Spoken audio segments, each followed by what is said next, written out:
ఎర్రని పెయ్య దొరికిందంట. ఇశ్రాయేలీయులకి ఎర్రని పెయ్య కావాలి. ఎర్రని పెయ్యకి యెరూషలేము దేవాలయాన్ని కట్టడానికి సంబంధం ఉంది. అయితే ఎర్రని పెయ్య దొరికింది కదా అని యెరూషలేము దేవాలయం కట్టడం అన్నది అది సాధ్యమా అసాధ్యమా అన్నది తర్వాత మాట్లాడుకుందాం. ఈ యెరూషలేము దేవాలయం కడితేనే కానీ మెస్సయ్య అనేవాడు రాడంట. అంటే యేసుక్రీస్తు మెస్సయ్యగా వచ్చేసాడు, కానీ వారికి ఇంకా రావాల్సి ఉంది. ఎవరైతే మెస్సయ్యగా వస్తున్నాడో మనకి క్రీస్తు విరోధి, వారికి మెస్సయ్య. సరే, ఎర్రని పెయ్య ఎందుకు కావలసి వచ్చింది? సంఖ్యాకాండంలో 19వ అధ్యాయంలో 1-2 వచనాలు చదివితే మనకు అర్థమవుతుంది. మోషేతో మాట్లాడుతున్న సంఖ్యాకాండము యెహోవా మోషే అహరోనులకు ఇలాగ సెలవిచ్చెను.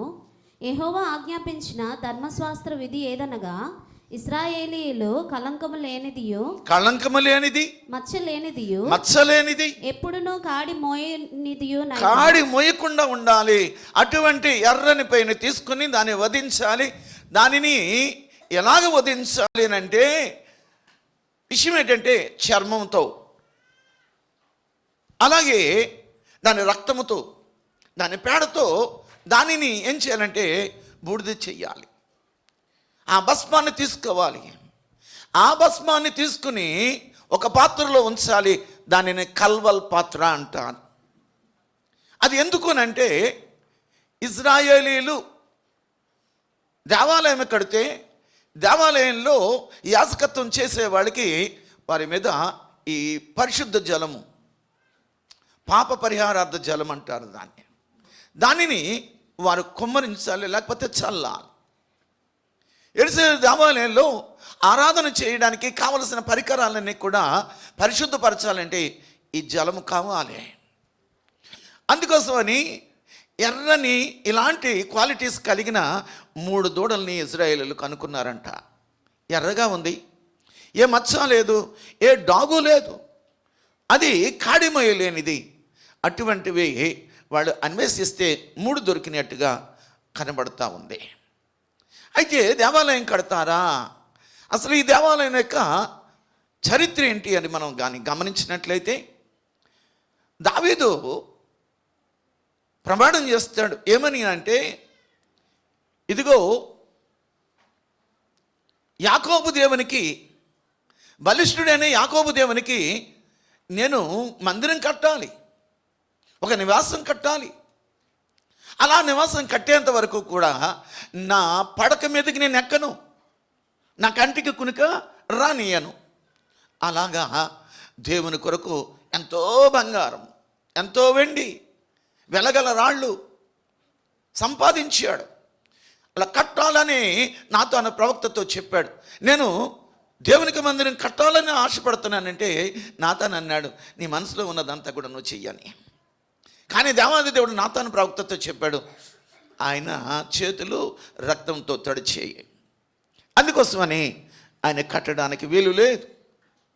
అతని కడుపు నుంచి ఉద్భవించిన పుట్టిన సొలొమోనుని నేను ఎన్నుకున్నాను. అందుకోసమని సొలొమోను నాకు దేవాలయము కడతాను. ప్రపంచంలో అంత ఖరీదైన దేవాలయం ఎవరు కట్టలేరు కూడా. అంత గొప్ప దేవాలయము జ్ఞాని అయిన సొలొమోను చేత కట్టించుకున్నాడు దేవుడు. ఇశ్రాయేలీలు దేవుని మాట వినలేదు కాబట్టి నెబుకద్నెజరు రాజు వారి మీదకి దండెత్తుకొచ్చాడు. నెబుకద్నెజరు రాజు వారి మీదకి దండెత్తుకు రావడం అన్నది దేవుని యొక్క చిత్తమైతే, వారు యుద్ధము చేసి దానియేలు, షడ్రకు, మేషకు, అబేద్నెగోల్ని వీళ్ళతో పాటు తీసుకుని వెళ్ళిపోయాడు. అయితే ఒక సైనికుడు ఏం చేస్తాడంటే కోపంతో మండుతున్న కాగడ ఆ దేవాలయం మీద విసిరిన పడట చరిత్ర చెప్తుంది. 9 రోజులంట ఆ బంగారం దేవాలయము నిలిచి కాలిందంట. 9 రోజులు బంగారం అంతా కూడా కరిగిపోయి ఆ గోడల లోన సందులలో అది ఇరుక్కుపోయింది. బంగారం అంతా కూడా కరిగి ఆ బంగారం ఒలుచుకోవడానికట రాయి మీద రాయి లేకుండా వాళ్ళు ఏం చేశారంటే తోసి పారేశారు, బంగారం అంతా తీసుకెళ్ళిపోయారు. అలాగా యెరూషలేము దేవాలయము మొట్టమొదట పడగొట్టబడ్డది, రాయి మీద రాయి లేకుండా. అయితే వీళ్ళు మరొకసారి దేవాది దేవుడు సెలవిచ్చినప్పుడు వీళ్ళు కట్టడానికి ప్రయత్నం చేశారు దేవాలయాన్ని. వాళ్ళు చెరలో ఉన్నప్పుడు హగ్గై ద్వారా దేవుడు దర్యావేషు కాలంలో హగ్గయ్య 1వ అధ్యాయము 1వ వచనాన్ని మనం గమనిద్దాం.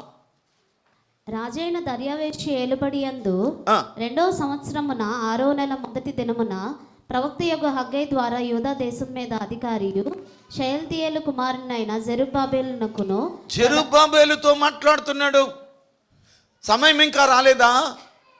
మందిరము పాడైపోగా సరంబి వేసిన వేళలో మీరు నివసించడానికి ఇది సమయమా? లేవండి, యెరూషలేము దేవాలయాన్ని కట్టాలి. వాళ్ళు వెళ్ళారు, దేవాలయాన్ని కట్టారు. దానికి ఎజ్రా, నెహెమియా కూడా అక్కడ మనకు కనబడతారు. సరే, బంగారం దేవాలయం ఎక్కడ? ఒట్టి గోడంతో కట్టిన ఈ మందిరం ఎక్కడ అని వాళ్ళు బాధపడుతుంటే దేవాది దేవుడు అన్నాడు, మునిపటి మందిరము కంటే ఈ కడపటి మందిరము గొప్ప మహిమ కలదై ఉంటుంది అని అన్నాడు. ఆ తర్వాత రోమీలు పరిపాలనకు వచ్చిన తర్వాత ఈ యూదులను మంచి చేసుకుందామని హేరోదు అంతిప అనేవాడు 46 సంవత్సరాలు వారికి దేవాలయం కట్టించి ఇచ్చాడు. గొప్ప దేవాలయం. మత్తయి సువార్త 24వ అధ్యాయంలో 2వ వచనంలో మనం గమనించినట్లయితే యేసు ప్రభుతో శిష్యులు మాట్లాడుతూ ఈ దేవాలయం యొక్క కట్టడము ఎంత గొప్పదో చూడు అని మాట్లాడుతుంటే యేసుక్రీస్తు ప్రభు మాట్లాడుతున్నాడు, చూద్దాం. అందుకైన మీరు ఇవన్నీ చూచుచున్నారు కదా, రాతి మీద రాయి ఒకటే అయినను ఇక్కడ నిలిచి ఉండకుండా పడద్రోయబడునని నిశ్చయముగా చెప్పుచున్నానని. యేసుక్రీస్తు మొదటి శతాబ్దంలో, అంటే యేసుక్రీస్తు పుట్టిన తర్వాత 33 సంవత్సరాలు ఆయన బ్రతికి ఆయన చనిపోయాడు. చనిపోకముందు చెప్పిన ఈ ప్రవచనం, ఇశ్రాయేలీయులు రోమీల మీద తిరుగుబాటు చేస్తే 1,00,000 మంది సైన్యంతో టైటస్ అనే చక్రవర్తి 1,00,000 మంది సైన్యంతో టైటస్ అనే చక్రవర్తి ఇశ్రాయేలీయుల మీదకి, యెరూషలేము మీదకి దండెత్తుకొస్తే యెరూషలేములో ఉన్న వాళ్ళందరూ కూడా తమ తలుపులు వేసుకున్నాడు. పెద్ద ప్రాకారము, యెరూషలేము చుట్టూ పెద్ద ప్రాకారం, లోనకు రాకుండా చేశారు. ఈ టైటస్ అనే చక్రవర్తి 4 నెలలు బయటనే ఉన్నాడు, చూద్దాం వీళ్ళు ఎందుకు బయటికి రారు అని. అప్పుడే వాళ్ళు కుక్కలను తిన్నారు, పిల్లల్ని తిన్నారు, కన్న పిల్లల్ని వండుకు తిన్నారా. అంత కఠినమైన బంధకాల్లో వాళ్ళు ఉన్నారు. ఇక లాభం లేదని చెప్పి వారు బయటకు వచ్చి టైటస్ చక్రవర్తితో యుద్ధం చేస్తే 13.5 లక్షల మందిని టైటస్ చక్రవర్తి ఇజ్రాయెల్ని చంపేశాడు. 90,000 పసిపిల్లల్ని బండకేసి కొట్టి చంపాడు. యవనస్తులందరినీ కూడా చెట్టుకు కట్టి గుడ్డల్లో మేకులు కొట్టి చంపితే చెట్లు చాలలేదు.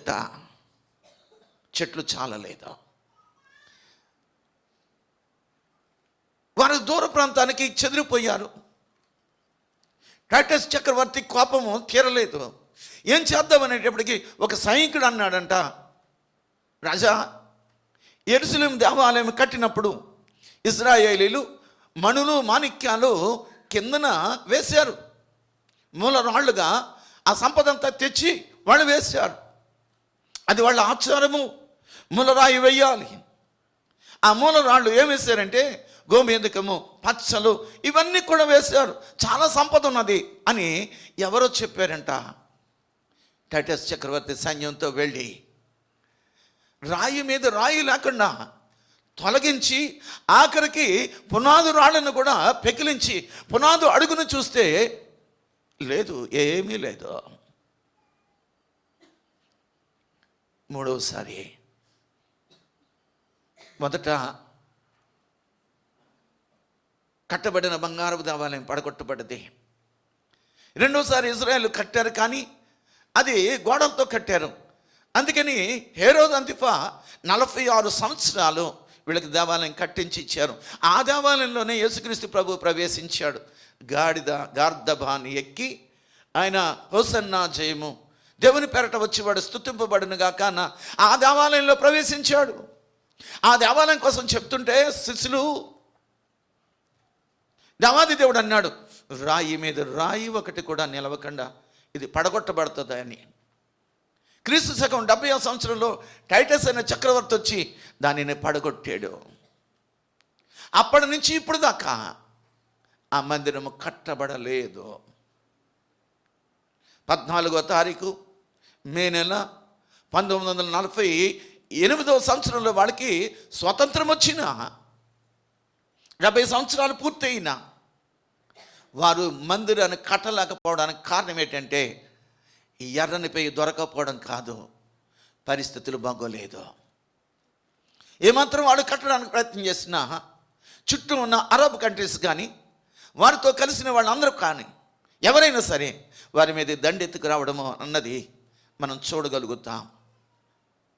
అందుకోసమని మొన్న హమాస్ వారితో యుద్ధం చేస్తే అదిగో 3వ ప్రపంచ యుద్ధం వచ్చేసిందని తెగ రాసేశారండి. దాన్ని తెగ చూసేసారు. దేవాలయం కట్టినా మీరు ఒక మాట గుర్తుపెట్టుకోండి. ఎందుకు అలాగ అంటున్నారు అని అంటే, ఎవరైతే మెస్సయా అని వస్తున్నాడు ఇశ్రాయేలీలకి, ఆ మెస్సయా క్రీస్తు విరోధైతే ఇశ్రాయేలుతో వారానికి సంధి చేసుకుంటాడంటే, వారం అంటే 7 సంవత్సరాలు. అర్ధవారానికి బలిని నైవేద్యాన్ని అపజేసి యెరూషలేము దేవాలయంలో కూర్చుంటాడు. అందుకని యెరూషలేము దేవాలయం కట్టాలి. మీకు బోధపడుతుందో లేదో నాకు తెలియదు, కానీ నేను చెప్తాను, మరొకసారి చెప్తాను.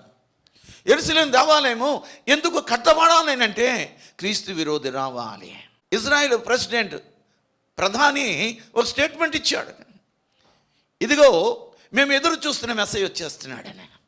ఇక చూడండి, ఎదురు చూసే మెస్సయ్య వచ్చేస్తున్నాడు అని అంటే ఇక దాని మీద ఎవరెవరో ఏదేదో మాట్లాడుతూ వచ్చారు. మెస్సయ్య వచ్చాడు.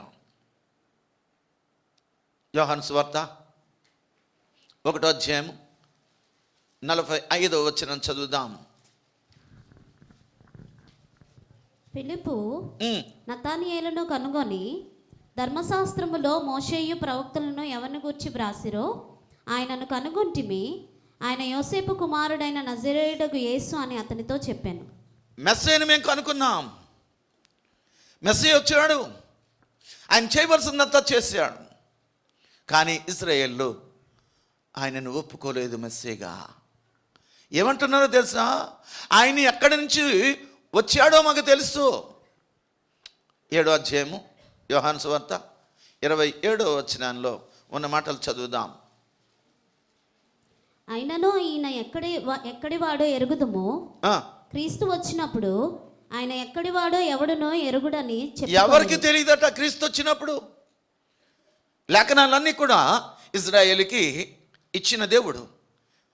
ఆయన మెస్సయ్యగా ఎక్కడ పుడతాడు, ఎవరికి పుడతాడు, ఏ పేరు పెట్టబడతాడు, ఎక్కడ ఆయన ఉంటాడు, ఏ ఏ గొప్ప కార్యాలు చేస్తాడు, ఆయన మరణం ఎటువంటిది, ఆయన సమాధి ఎక్కడ చేయబడుతుంది, గొప్పవాడి యొక్క సమాధిలో ఆయన పాతి పెడతారు, ఆయన తిరిగి ఎలా లేస్తాడు, ఇవన్నీ చెప్పబడాయి. అయినా ఇశ్రాయేలీలు ఏమంటున్నారో తెలుసా? ఆయన ఎక్కడి వాడో మాకు తెలియదు. ఇప్పుడు వచ్చిన మెస్సీ అనే యేసుక్రీస్తు ప్రభు ఎక్కడ వాడో మాకు తెలుసు. అందుకనే జ్ఞానులను వెర్రివారిగా చేస్తున్నాడు, వీరివారిని జ్ఞానులుగా చేస్తున్నాడు. ఉదయం మనం చెప్పుకున్నాం, ఆ విందుకు, గొప్ప విందుకి పిలువబడిన వాళ్ళు నెపములు చెప్పసాగిరి అని ఉన్నది. ఏక మనసుతో నెపములు చెప్పసాగిరి. రాలేదు విందుకి, రక్షణలకు అక్కర్లేదు. రక్షణ లేకుండా పరలోక రాజ్యంలో నువ్వు ఎలాగ భోజనం చేస్తావు? అక్కడ గొర్రెపిల్ల మహోత్సవానికి నేను పిలుస్తున్నప్పుడు, గొర్రెపిల్లని యేసుక్రీస్తు యొక్క వివాహ మహోత్సవానికి మనం వెళ్ళబోతున్నాం. అది ఉదయం చెప్పాను. సరే, యేసుక్రీస్తుని అంగీకరించలేదు. మరలా ఆయనే రావాలి అంటే అపోస్తలుల కార్యాలు 1:11, గలిలయ మనుషులారా మీరెందుకు నిలిచి ఆకాశం వైపు చూచుచున్నారు? మీ వద్ద నుండి పరలోకమునకు చేర్చుకొనబడిన ఈ యేసే ఏ రీతిగా పరలోకమునకు వెళ్ళుట మీరు చూచితిరో ఆ రీతిగానే ఆయన తిరిగి వచ్చినని వారితో చెప్పారు. ఎక్కడ నుంచి వెళ్ళాడు అని అంటే, ఆయన ఒలీవల కొండ మీద నుంచి ఆరోహణమయ్యాడు. అక్కడ నిలబడిన శిష్యులను చూసి దేవదూతలు మాట్లాడుతున్నారు, గలిలయ మనుషులారు ఎందుకు ఆకాశం వైపు చూసి తేరి చూస్తున్నారు? ఏ రీతిగా ఎత్తబడ్డాడో ఆ రీతిగా ఆయన ఇక్కడికి రావడం, భూమి మీదకి రావడం మీరు చూస్తారు. అయితే ఆయన వస్తాడా? రాడు. ఆయన ఎక్కడికి వస్తాడు? ఎలాగొస్తాడు? ఎప్పుడు వస్తాడు అని అంటే, ఇలా చూడండి, ఆయన ఒలీవల కొండ మీదకి అడుగు పెడితే, జకర్యా గ్రంథం 14:7 ఒలీవల కొండ 2 గాను 2 4 గాను చీలిపోయి అక్కడ ఒక లోయ ఏర్పడుతుంది. దానిని యెహోషాపాతు లోయ అంటారు, లేదనంటే దానిని వదలోయ అని అంటారు. ఇంకో రకంగా చెప్పాలని అంటే అది ద్రాక్షల తొట్టె. అక్కడ వధ జరుగుతుంది. దేవాది దేవుడు యుద్ధం చేస్తాడు, తన పరిశుద్ధులతో అక్కడికి వస్తాడు. ఇది వీళ్ళు అనుకున్నట్టుగా జరగదు. ఆ యుద్ధం అనంతరము యుగ సమాప్తి జరుగుతుంది. యుగ సమాప్తి అయిపోయిన తర్వాత 1000 ఏండ్ల పరిపాలనలోకి, నీతి పరిపాలనలోకి వెళతారు. 12 మంది అపోస్తులు 12 సింహాసనాల మీద కూర్చుంటే ప్రజలకి, ఇజ్రాయేల్కి తీర్పు తీర్చడానికి, ఈ రాజ్యాల్లో దేవునికి జ్ఞానంతో నింపబడ్డానికి 1000 ఏండ్ల పరిపాలన జరుగుతుంది. వీళ్ళు అనుకున్నట్టుగా కాదు. సరే, ఈ మెస్సీ అన్నవాడు వస్తున్నాడు అని నెతన్యాహు చెప్పాడు కదా. సరే, ఎప్పుడు వస్తాడు, ఎలాగొస్తాడు అని అంటే దాని హిస్టరీ మీకు తెలియజేస్తున్నాను. 2వ ప్రపంచ యుద్ధములో చాలా దేశాలు నష్టపోయాయి. ఇప్పుడు 3వ ప్రపంచ యుద్ధం జరగాలి. ఆ 3వ ప్రపంచ యుద్ధము ఎవరికేనంటే రష్యా వాళ్ళు ఇజ్రాయేల్తో యుద్ధానికి వస్తారు, దోచుకోవడానికి వస్తారట, దోపుడు సొమ్మును పట్టుకుపోవడానికి వస్తారట ఇజ్రాయేల్ మీదకి. బహుకాలము అది పాడుగా వదిలివేయబడిన ఆ పర్వతం మీదకి ఇజ్రాయేలు మరల వచ్చారు. అంతా చూస్తే హైదరాబాద్ అంతా పట్టణము లేదు. అటువంటి వారి మీదకి రష్యా యుద్ధానికి వస్తుంది. ఆ యుద్ధము ఎజ్కేలు గ్రంథంలో రాయబడి ఉన్నది, 39వ అధ్యాయంలో చూడక్కర్లేదు. ఆ యుద్ధములో ఇజ్రాయెల్కి ఎగనెస్ట్గా రష్యా దేశము, జర్మనీ, ఈజిప్టు, చాలా దేశాలు కలిసి ఇజ్రాయెల్ మీదకి యుద్ధానికి వస్తే దేవుడే యుద్ధం చేస్తాడంట. అనేక దేశాలు అగ్నికి ఆహుతైపోతాయి, పెంటగా మారిపోతాయి దేశాలు. అమెరికా కూడా అగ్ని చేత కాల్చబడుతుందని వాక్యం సెలవిస్తూ ఉంది. అగ్రదేశాలన్నీ కూడా నాశనం అయిపోతే ఆకలికి అలమటించేవాళ్ళు ఎవరో వస్తారు, ఎవరో మమ్మల్ని ఉద్ధరిస్తారంటూ అంగలారుస్తున్న ఆ సమయంలో దశరాజు కూటమి ఏర్పడుతుంది. అంటే 10 మంది ఏకమై వీళ్ళు ప్రపంచాన్ని బాగు చేయడానికి లేపబడతారు. దానిని ఏమన్నాడంటే 10 కొమ్ములు కలిగిన క్రూరముఖము అన్నాడు. 10 కొమ్ములు అంటే, కొమ్ము అంటే అధికారం. 10 మందికి అధికారంతో ఈ క్రూర మృగమట 10 కొమ్ములు కలిగిన ఈ క్రూర మృగము అప్పుడు బయలుదేరుతుంది. అది రావాలనంటే, దశరాజు కుటుంబం రావాలనంటే, దానియేలు మరి ఆయన యొక్క కళ ప్రకారము దశరాజు కుటుంబం రావాలనంటే ముందు ప్రపంచ యుద్ధం జరగాలి. ప్రపంచమంతా నాశనం అయిపోతే వీళ్ళు వస్తారు. ఒకే currency, there is no rupee, ఎన్నో ఏదో రకరకాలుగా ఉన్నాయి. డాలర్ అన్నారు, ఇంకేదో అన్నారు.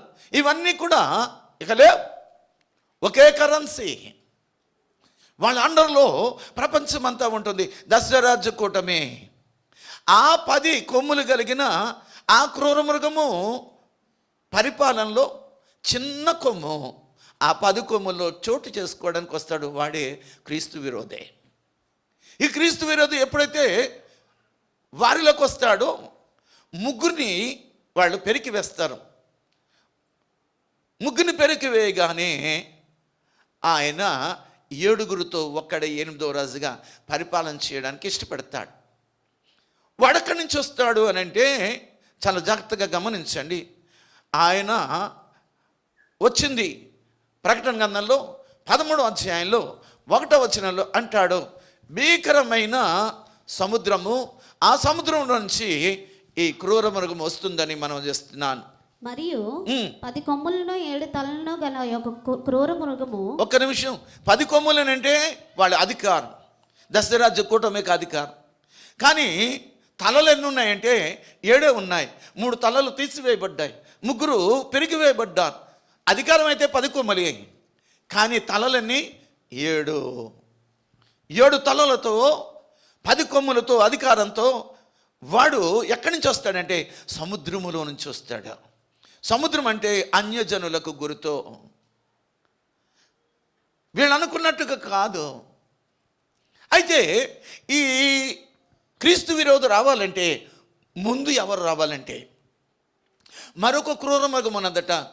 ప్రకటన గ్రంథం 13వ అధ్యాయం 11వ వచనంలో ఉన్న మాటలు చదువుదాం. మరియు భూమిలో నుండి మరి ఒక క్రూర మృగం, భూమిలో నుండి మరొక క్రూర మృగము పైకి వచ్చిట చూచి తిని. భూమిలోంచి ఒక క్రూర మృగం వచ్చిందంట.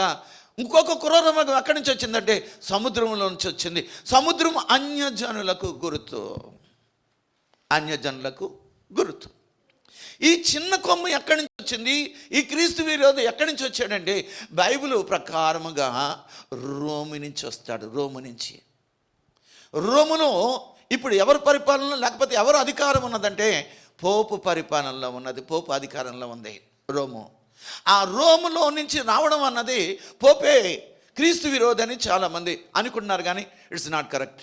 అతను కానే కాదు. అన్యుడండి. సముద్రం నుంచి వస్తున్నాడు, సముద్రంలోంచి వస్తున్నాడు.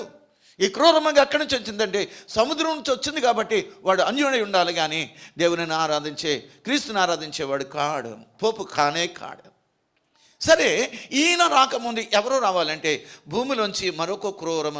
భూమి అని అంటే హెస్కేలు గ్రంథంలో చదవక్కర్లేదు, 38వ అధ్యాయంలో చూస్తే భూమి అంటే ఎవరికి సాదృశ్యం అంటే ఇజ్రాయేల్కి సాదృశ్యం. ఇజ్రాయేల్ నుంచి ఈ క్రూర మృగము రావాలి. ఈ క్రూర మృగం కొన్న గొప్ప శక్తి ఏంటంటే ఆకాశం నుంచి భూమికి ఆయన అగ్ని కుమ్మరిస్తాడు. అక్కడ రాయబడి ఉన్నది, గొర్రెపిల్ల కొమ్ము వంటి 2 కొమ్ములు దానికుండెను. అది గడ్డ సర్పము వలె మాట్లాడుచుండెను. అది ఆకాశము నుండి భూమికి మనుషుల ఎదుట అగ్ని దిగి వచ్చినట్లుగా సూచనలు చేయుచున్నది. ఇతను ఎవరంటే అబద్ధపు ప్రవక్త. ఎక్కడి నుంచి వస్తాడంటే ఇజ్రాయెల్లో నుంచి. వాడు నమ్మడానికి కారణం ఎవరంటే ఈ అబద్ధపు ప్రవక్తే. ఈ అబద్ధపు ప్రవక్త సూచన చేస్తూ ఉంటే ఇజ్రాయెల్ నిజంగా దేవుని చేత పంపబడిన ప్రవక్త అని అనుకుని ఆయన మాటే వింటారు. ఇప్పుడు అబద్ధ ప్రవక్త ఏం చేస్తాడంటే ఆ క్రీస్తు విరోధిని పరిచయం చేస్తాడు. క్రీస్తు విరోధి రావాలంటే ముందు ఎవరు రావాలంటే అబద్ధ ప్రవక్త రావాలి. అబద్ధ ప్రవక్త రావాలి అని అంటే ఏమి రావాలని అంటే దశరాజు కుటుంబి రావాలి.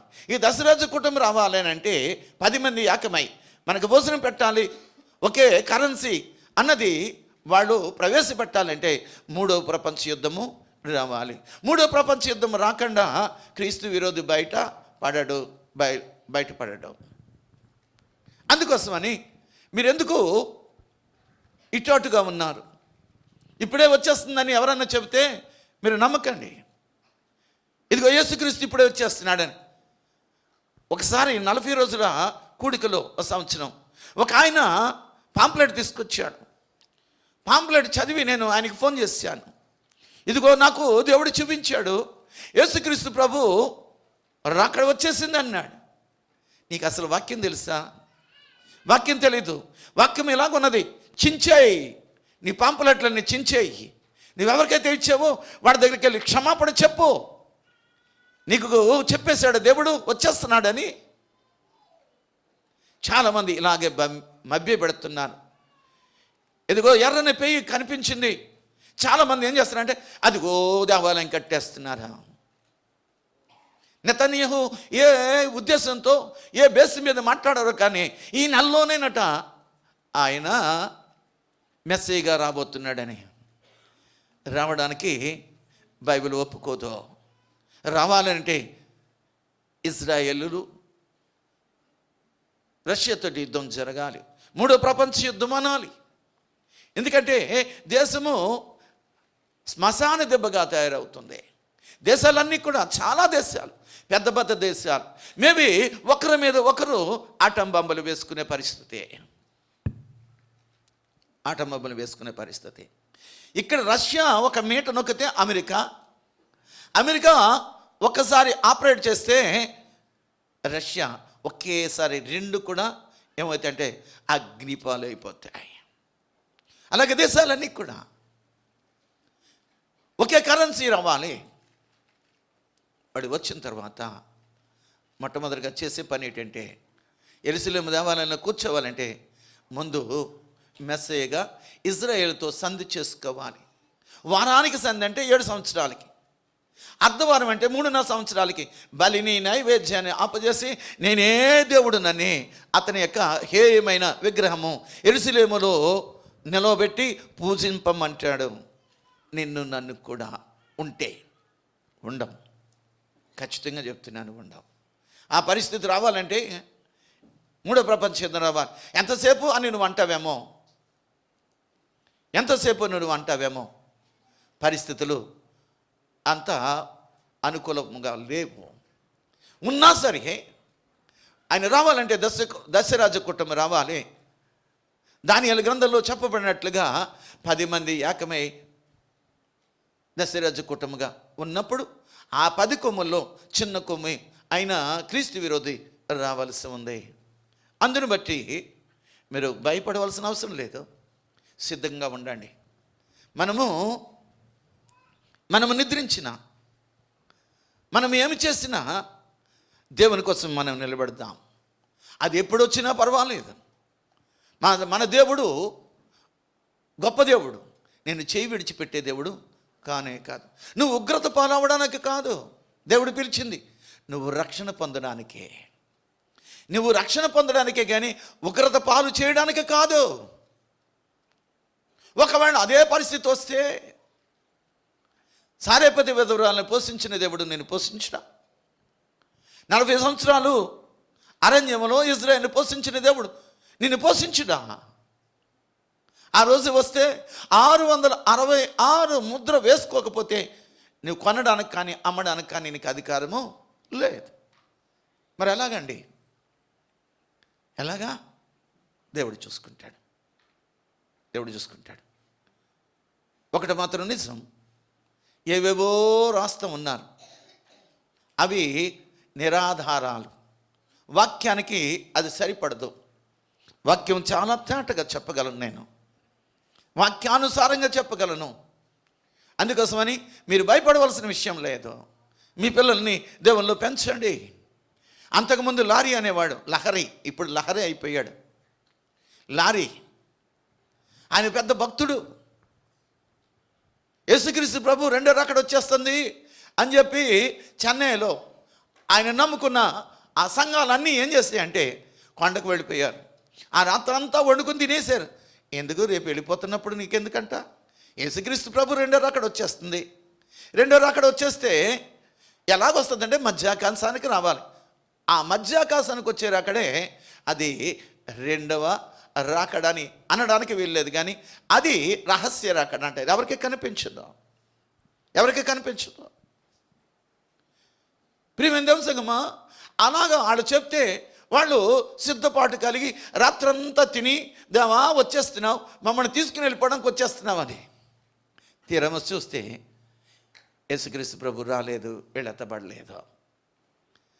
అందరూ అడిగారు, లారీ గారు ఏంటిది అని అంటే, నేనే యేసుక్రీస్తుని వచ్చాను కదా అన్నట్ట. ఎలాగుంది అని అంటే, మోసం ఎక్కడ చూసినా సరే మోసం మోసం మోసం మోసం. నీ దేవుడు నీ కొరకు బలైపోయాడు, ఆయన మనలో రాబోతున్నాడు. ఎప్పుడు భూమి మీదకు అడుగు పెడతాడంటే ఆయనతో పాటు మనం వస్తాం, 1000 ఏళ్ల పరిపాలన ఇక్కడ చేస్తాం. గుర్తుపెట్టుకోవాల్సింది ఏంటంటే, 3వ ప్రపంచ యుద్ధం రాకుండా క్రీస్తు విరోధి రానే రాడు. క్రీస్తు విరోధి రానే రాడు. ఈ శ్రమలను నీకున్నా, నువ్వున్నా, నేనున్నా, శ్రమను మనకు కాదు, శ్రమ పెట్టిన వాడికి శ్రమ, శ్రమ పొందిన మనకు విశ్రాంతి, విశ్రాంతి. అందుకని తెలుసుకుందాం, దేవుని యొక్క రాకడలోని విషయాలు తెలుసుకుంటే మంచిది. ఎవరు నమ్మొద్దు. కొత్త దేవుడు అండి, కొత్త దేవుళ్ళు అందరూ పుట్టుకొచ్చేస్తున్నారు.